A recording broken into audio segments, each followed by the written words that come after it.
चौथे दिन हुए मात्र 2 नामांकन, 22 नामांकन पत्र किए गए प्राप्त। खबर गोंडा से है। अब तक लिए 162 नामांकन पत्र। नामांकन के चौथे दिन 2 प्रत्याशियों का नामांकन किया गया। नामांकन दाखिल करने वालों में सदर विधानसभा से बहुजन समाज पार्टी बसपा के प्रत्याशी मोहम्मद जकी व लोक जनशक्ति पार्टी के राजभवन पुत्र स्वर्गीय राम समुझ ने नामांकन किया। वहीं चौथे दिन भी राजनीतिक दलों द्वारा नामांकन पत्रों को प्राप्त करने का सिलसिला जारी रहा। खबर मसकनवा गोंडा से है। छपिया पुलिस ने क्षेत्र के पायर खास गांव में देहात कोतवाली गोंडा के रहने वाले एक व्यक्ति के पास आवाज, तमंचों का जखीरा, कारतूस, इलेक्ट्रिक वेल्डिंग मशीन व अन्य उपकरण बरामद किए। एसओ छपिया चितवन कुमार ने बताया कि शुक्रवार को मुखबिर की सूचना पर मसकनवा चौकी क्षेत्र के पायर खास गाँव में रामलखन पुत्र प्रेमनाथ निवासी विश्व गणेश थाना कोतवाली देहात के पास 3 तमंचा, 3 अर्धनिर्मित तमंचा, 4 कारतूस तथा इलेक्ट्रिक वेल्डिंग मशीन तमंचा बनाने के उपकरण के साथ गिरफ्तार किया गया है। एसओ छपिया ने बताया कि गिरफ्तार किए गए अभियुक्त पर शस्त्र अधिनियम के तहत मुकदमा पंजीकृत किया गया है। पुलिस अधीक्षक गोंडा ने रिजर्व पुलिस लाइन में साप्ताहिक शुक्रवार परेड का किया निरीक्षण। शारीरिक दक्षता विकसित कराने हेतु लगवाई दौड़। विधानसभा चुनाव 2022 के दृष्टिगत अराजक तत्वों उपद्रवियों से निपटने के लिए जवानों से अश्रु गैस, ग्रेनेड, रबड़ बुलेट, मिर्ची बम आदि चलवाकर करवाया बलवा ड्रिल का अभ्यास तथा बलवाइयों से निपटने हेतु दिए आवश्यक दिशा निर्देश। अलग अलग सड़क दुर्घटनाओं में एक की मौत हो गई जबकि पति पत्नी घायल हो गए। घायलों को मनकापुर सीएचसी से प्राथमिक उपचार तक रेफर किया गया। वहीं मृतक की पत्नी ने पुलिस को घटना की फौरी सूचना दी है।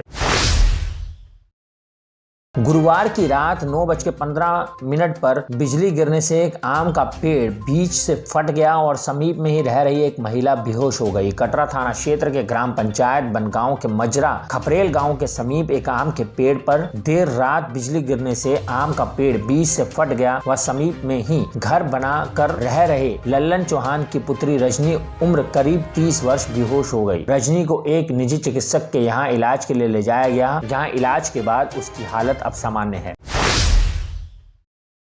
अंबेडकर नगर थाना भीटी अंतर्गत ग्राम मल्लेपुर सरया निवासी अवनीश सिंह की तहरीर पर पुलिस ने 2 लोगों के विरुद्ध मारपीट सहित अन्य धाराओं के तहत मुकदमा दर्ज किया है, जिसमें अखिलेंद्र प्रताप सिंह निवासी ग्राम देवी तिलमहा खजुआ व वंशी गुप्ता निवासी करनैलगंज ग्रामीण नचनी का नाम शामिल है। तहरीर में अवनीश सिंह द्वारा कहा गया है कि टेक्नीशियन शेर बहादुर का सहयोगी है। देर रात्रि में वह कादीपुर स्थित टावर में काम कर रहा था। उसी बीच अखिलेश प्रताप सिंह व वंशी गुप्ता आए और बिना किसी कारण के गाली देते हुए लात मुका थप्पड़ मारने लगे। अपना बचाव करते हुए वह धर्मेंद्र सिंह के घर की तरफ भागने लगे। जिस दोनों लोगों ने धमकी दिया कि टावर पर हम लोगों का एकाधिकार है, इसे खाली करके यहाँ से चले जाओ, नहीं तो जान से मार दूंगा। कोतवाल प्रदीप कुमार सिंह ने बताया कि मुकदमा दर्ज कर कार्रवाई शुरू कर दी गई है।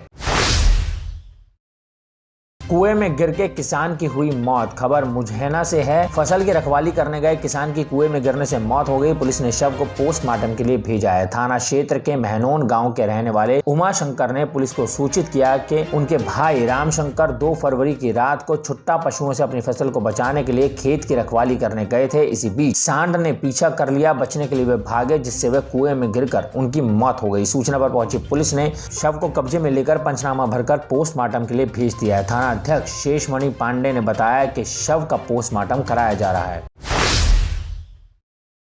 खबर करनैलगंज गोंडा से है। गुरुवार को तेज हवा के झोंकों ने किसानों के चेहरे पर चिंता की लकीरें खींच दी। खेतों में सरसों की लहलहाती फसल तेज हफ्ताओं के चलते गिर गई है, जिससे किसानों को भारी नुकसान उठाना पड़ सकता है। हवाओं का रुख देखकर किसान चिंता में हैं। जैसा कि बुधवार की शाम से शुरू हुई तेज हवाएं गुरुवार के पूरे दिन चलती रही और ठंडक भी काफी अधिक बढ़ गई। उधर तेज हवाओं के चलते खेतों में खड़ी तिलहन की फसल गिरने लगी है। हवा के झोंकों से सरसों के पेड़ में लगे फूल गिर रहे हैं, जिससे फसल का नुकसान होने की संभावना दिखाई दे रही है।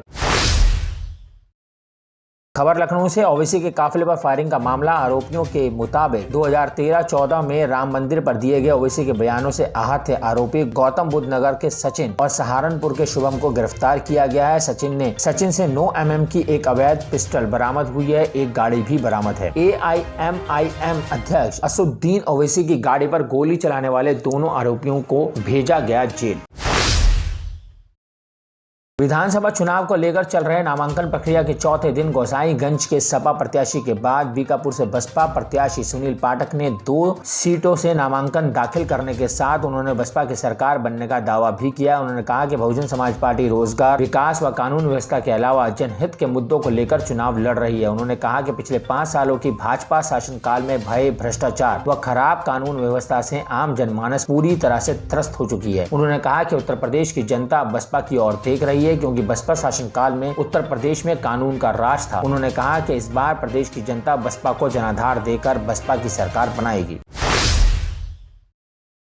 अयोध्या जनपद के थाना पूरा कलंदर क्षेत्र में स्थित KM डिस्टिलरी में हुआ बड़ा हादसा होते होते बचा। हालांकि हादसे में 3 लोगों को चोटें आई हैं, जिन्हें जिला अस्पताल में भर्ती कराया गया। हादसे में घायल मजदूरों ने बताया कि KM डिस्टिलरी में वह काम कर रहे थे। इसी दौरान अचानक पाइपलाइन में विस्फोट होने से आग लग गई। इस हादसे में 3 मजदूर घायल हो गए। हालांकि कोई बड़ी अनहोनी नहीं हुई है। गोसाईगंज विधानसभा के सपा प्रत्याशी अभय सिंह ने किया नामांकन। कलेक्ट्रेट परिसर में पहुंचकर किया नामांकन। कोविड प्रोटोकॉल के तहत किया गया ये नामांकन करने पहुंचे सपा प्रत्याशी बाहुबली नेता अभय सिंह का बयान। गोसाईगंज की जनता समाजवादी पार्टी के साथ, भाजपा के साथ अधिकारी व कर्मचारी लड़ रहे चुनाव। जनता सपा के साथ। सपा समर्थकों की गाड़ी पुलिस कर रही है सीज। भाजपा प्रत्याशी 30 गाड़ी के साथ चल रहे, उन्हें कोई रोक टोक नहीं। भाजपा प्रत्याशियों को सत्ता का समर्थन। भारी अपराधी गोसाईगंज विधानसभा में पहुंचकर कर रहे हैं प्रचार। पुलिस उनके वाहनों को नहीं कर रही है सर्च। भाजपा प्रत्याशी आरती तिवारी के पति खब्बू तिवारी बहुत ही चालाक और होशियार। सन 2000 में प्राणों की भीख मांगकर जीते थे जिला पंचायत सदस्य का चुनाव। 2017 में शादी करने के नाम पर जीते चुनाव। अब पत्नी के सहारे लड़ रहे हैं चुनाव। हो सकता है अगली बार बेटे के लिए लड़े चुनाव। 5 साल में भाजपा ने गोसाईगंज में नहीं किया विकास कार्य।